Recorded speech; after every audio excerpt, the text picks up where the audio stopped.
Hello, अस्सलाम वालेकुम। मैं प्रोफेसर शमीम अहमद आप लोगों से मुखातिब हूँ।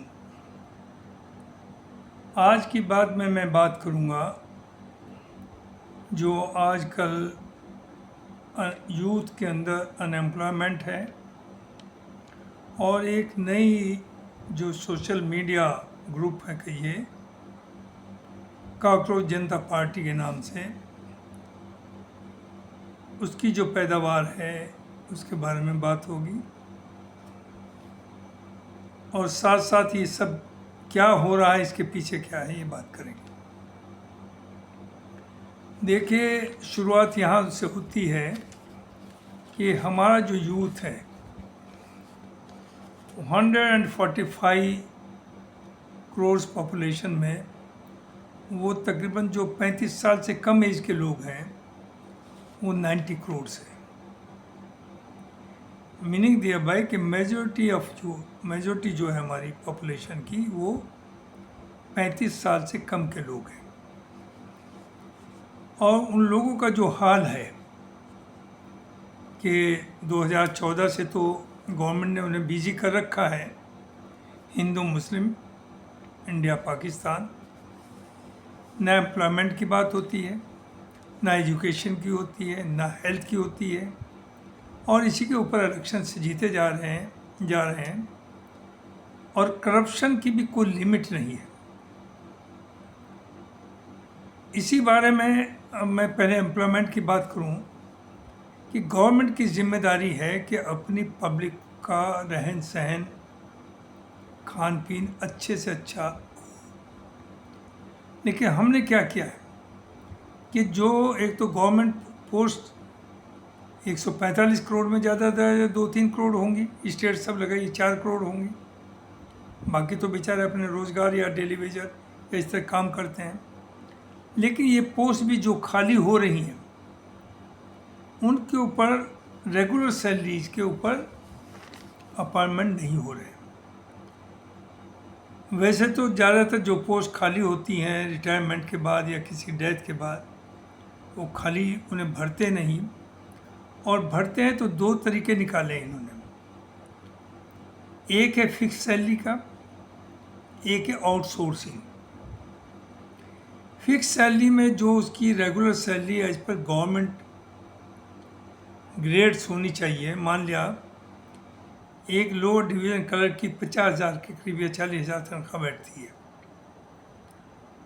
आप उस लोअर डिवीज़न क्लर्क को कितने में रहते हैं, 10 से 15,000 रुपये में आप एंगेज फिक्स सैलरी पर उसे एम्प्लॉय करते हैं। और फिक्स सैलरी का मतलब ना इंक्रीमेंट है, ना कोई और सहूलियत है, ना प्रोविडेंट फंड है, जब चाहे आप उसे निकाल दें। दूसरा तरीका आउटसोर्सिंग, कि आपकी कोई लायबिलिटी ही ना रहे उनके बारे में, जो आपके एम्प्लॉयज़ जो आपके लिए काम कर रहे हैं, जान लगाए हुए हैं।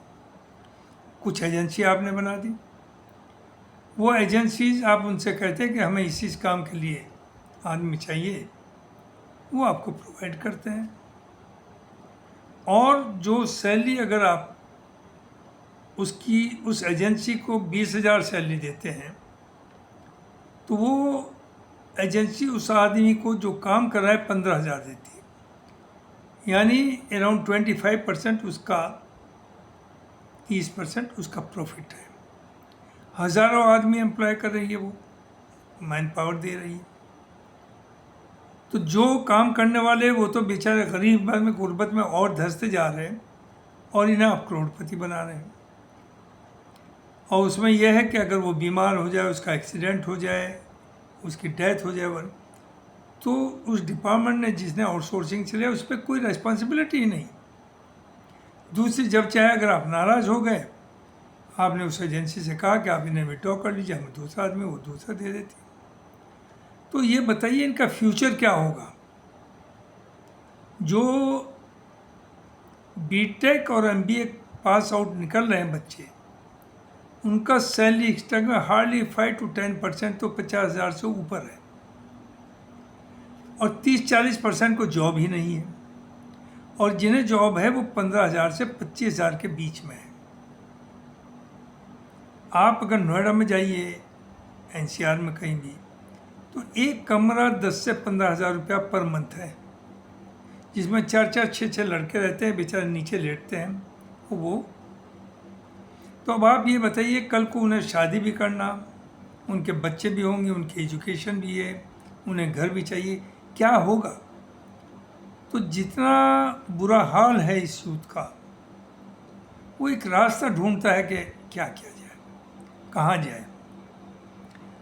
पॉलिटिकल पार्टी चाहे अपोजिशन में जो हैं बैठे, ये भी पावर में रहें, या जो पावर में है वो बहुत कुछ नहीं कर पा रहे हैं और उनसे उम्मीद भी लोग छोड़ बैठे।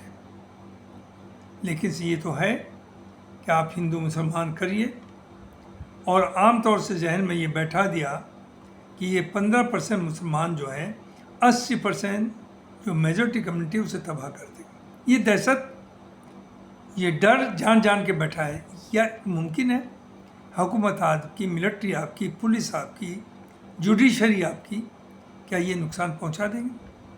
और ये इसे ना समझें कि ये पहाड़ से टक्कर मार करके अपना ही नहीं सर फूटेगा।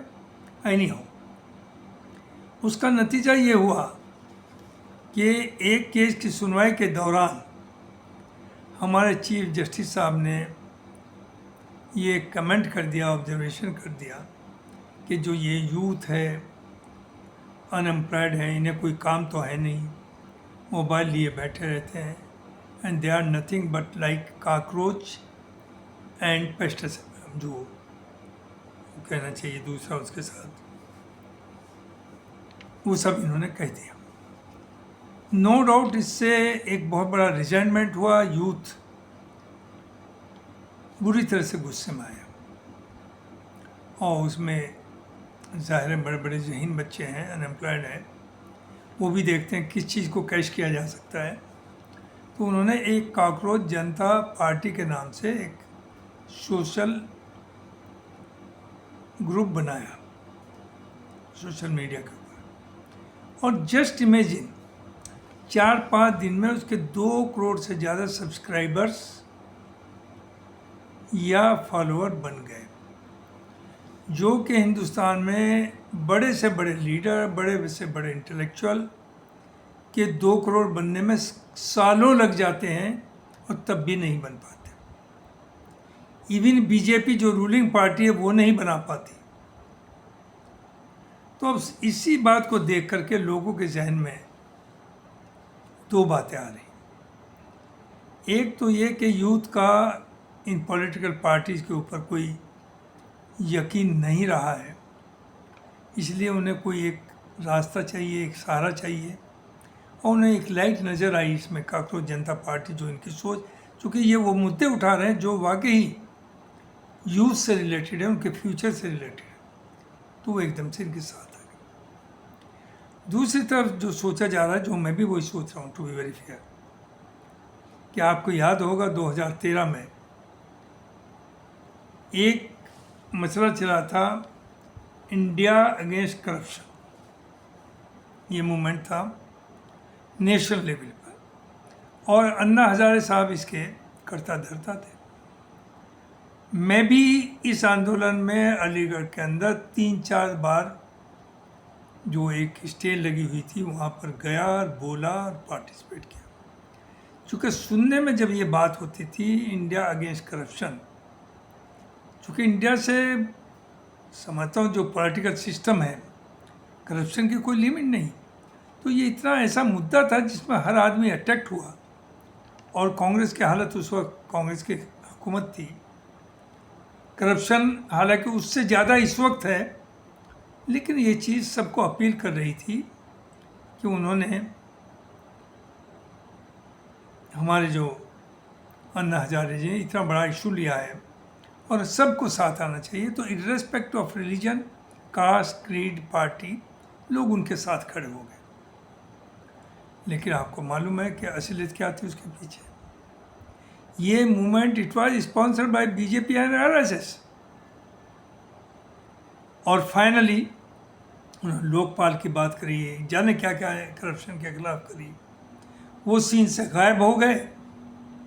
इलेक्शन में बीजेपी जीत करके आ गई, और उसके बाद ना लोकपाल आया है, ना करप्शन ख़त्म हुआ है, और अन्ना जी का ये पता नहीं वो कहाँ है। ही नॉट कमिंग इन पब्लिक। उनकी हिम्मत नहीं एक बढ़ चुका है। वो सब मैनिपुलेटेड और एक पार्टी के लिए लोगों को मिसलीड करके रूलिंग पार्टी के खिलाफ एक महाज खड़ा किया था। तो बीजेपी जो आई है 14 में, वो सिर्फ ये मत याद रखिए कि सिर्फ मोदी जी के करिश्मे की वजह से नहीं, गुजरात मॉडल से, उसमें मेन कंट्रीब्यूशन है अन्ना हजारे साहब का। लेकिन उस वक्त जो था वो गुस्सा अगेंस्ट रूलिंग पार्टी था। अब जो ये कॉकरोच जनता पार्टी है, देखिए ऐसा नहीं है, इतना आसान नहीं है कि 2 करोड़ फॉलोअर 4-5 दिन में बन जाए और सीधा इसे जो दिख रहा है, असलियत ये होती है कि जो दिखता है वो होता नहीं है, जो होता है वो दिखता नहीं। तो इसके पीछे कौन सी फोर्सेस हैं, वो चीज़ें भी कुछ टाइम के बाद आ जाएगी। और ये जो है, ये रिजाइनमेंट जो यूथ का है, इसे चैनलाइज करके it will not go against the ruling party, it will go against the opposition parties. तो चूँकि बीजेपी आरएसएस जानती है कि लोगों में गुस्सा है, यूथ में गुस्सा है, कब तक हिंदू मुसलमान चलाएंगे, 29 का इलेक्शन करीब है। तो एक ये बहुत बड़ी सोच लोगों के कि it is like Anna Hazare ने तो रूलिंग पार्टी के खिलाफ उसे यूज करके चैनलाइज करके यूथ को, अपोजिशन मीन्स बीजेपी को लाई पावर में, और ये जो है उन्हें चैनलाइज करके एक तरह से कहेगी कि ना अपोजिशन सही है ना फला सही है, finally it will go with the ruling party. So it's a big conspiracy. आप ये ना समझे कि ये कॉकरोच जनता पार्टी जो है ये कोई मुल्क की किस्मत बदल देगी या ये ऐसा मूवमेंट शुरू कर देगी, मूवमेंट जो कि नेपाल में हुआ, बांग्लादेश में, जिसे जैन जेड कहते हैं, जैन जी। ये क्या है जैन जेड? इसमें जो 30-32 साल से कम एज के लोग हैं, जो अनएम्प्लॉयड हैं, जिन पे रोज़गार नहीं है, उस यूथ को इकट्ठा करके सड़कों पर लाना और गवर्नमेंट के खिलाफ एक तरह से तख्ता पलटना, उसे कहते हैं जैन जेड, जैन जी या जैन जेड। ये बांग्लादेश में कामयाब हो गया, नेपाल में भी कामयाब हो गया, लेकिन ये भूल जाइए इंडिया में ये कामयाब होने जा रहा है, क्योंकि ये लोग जो देख लीजिएगा, कॉकरोच जनता पार्टी के लोग जो फॉलोअर्स हैं, ये सड़क पे आने वाले नहीं हैं। ये अब 6 महीने बाद देख लीजिएगा, इलेक्शन का 1 साल से कम तो यूपी का रह गया है और 29 में आपका सेंटर का इलेक्शन है। तो यही मुझे कहना था कि जो दिखता है वो होता नहीं है, जो होता है वो दिखता नहीं। इसलिए आप आंख बंद करके किसी के पीछे ना लग जाइए, अकल का इस्तेमाल करिए, वेट एंड वॉच। बहुत जल्दी में ना जाइए कि ये जो कॉकरोच के जैसा चेहरा भी बना लिया, मुंह भी बना लिया और बोल रहे हैं कि हो सकता है, अगर ऐसा है तो बहुत अच्छी बात है कि इनकी नेक नीयति हो और ये ईमानदारी के साथ काम कर रहे हो, लेकिन अभी इस स्टेज पर कुछ भी कहना, चूँकि we have very very bad experience of Anna Hazare, कि उसने पूरे मूवमेंट को सिर्फ कांग्रेस को उखाड़ने के लिए, बीजेपी को सपोर्ट करने के लिए किया, और उसके बाद जो वायदे किए थे इंडिया अगेंस्ट करप्शन ने, लोकपाल, दिस एंड दैट, वो गायब हैं। आज तक एक वर्ड पब्लिक में आ करके बोलने को तैयार नहीं।